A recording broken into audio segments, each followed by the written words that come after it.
Letter और ध्यान से देखना, ये जो लेटर है ना ये दिखाता है टाइम को, और जो ये लेटर है ये दिखाता है पोजीशन को। लेटर किसको दिखाएगा? टाइम को, और डबल टी वाला लेटर किसको दिखाएगा? पोजीशन को। लेकिन दो लोगों में जो बाद वाला होता है ना उसको कहते हैं लेटर, और जो दो में पहले वाला होता है उसे कहते हैं फॉर्मर। इसी तरीके से समय में देर से जब कहना है ना, देर से, तो ही सिंगल टी वाले लेटर का इस्तेमाल होता है। बेसिकली आपको अपने सेंटेंस में ये देखना है कि अगर दो लोगों की बात हो रही है और दो में से बाद वाले के बारे में कुछ कह रहे हो तो डबल टी वाला लेटर लगाओगे, और दो में से आगे वाले के बारे में कुछ कह रहे हो तो लेटर लगेगा ही नहीं, उस केस में क्या लगेगा? फॉर्मर लगेगा। मुझे कोई दो बच्चे स्टेज पे चाहिए इसलिए मैं नीचे उतर आई हूँ। तुम्हें स्टेज पे दो बच्चे दिखाई दे रहे हैं, आगे वाले बच्चे का नाम तन्नू है और पीछे संजना। अगर मुझे बात करनी है तन्नू की, सेंटेंस में सपोज मैंने लिख दिया Tannu and Sanjana are sisters, और आगे अब मैं तन्नू को दोबारा तो लिख नहीं सकती क्योंकि एक नाउन को दोबारा तो रिपीट कर नहीं सकते, तो ऐसे सूरत में हमें लेटर और फॉर्मर को इस्तेमाल करना होता है। यानी अगर मैं तन्नू के बारे में कुछ कहना चाहती हूँ तो मेरा शब्द होना चाहिए वाक्य के अंदर फॉर्मर, और अगर मैं संजना के बारे में कहना चाह रही हूँ तो मुझे कहना होगा लेटर। दो में से पहले वाला कौन है? तन्नू, इसलिए तन्नू को क्या बोल रही हूँ?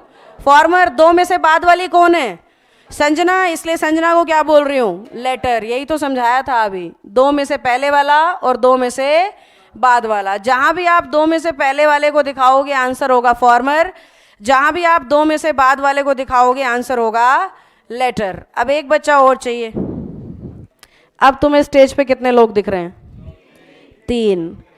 जहां पे बात होगी दो की वहां पे होगा फॉर्मर और लेटर। 3 लोग हैं तुम्हारे सामने फिलहाल स्टेज पे। जब अगर वो बात कर रहा है दो की तो हम बात करेंगे आगे वाले को फॉर्मर और पीछे वाले को लेटर।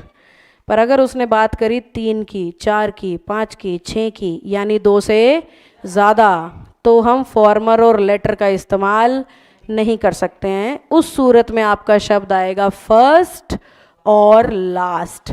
यानी फॉर्मर की सुपरलेटिव होती है फर्स्ट और लेटर की सुपरलेटिव होती है लास्ट। तुम्हें अपने पेपर में बहुत ध्यान से देखना होता है वो बात 2 की कर रहा है या 2 से ज़्यादा की। मनदीप को फिलहाल मैं फर्स्ट कहूँगी और संजना को लास्ट। अगर मनदीप यहाँ पे नहीं होता तो तन्नू को मैं फॉर्मर कह रही थी और संजना को लेटर। यानी फॉर्मर और लेटर को आप सिर्फ 2 व्यक्तियों के लिए ही लगाओगे।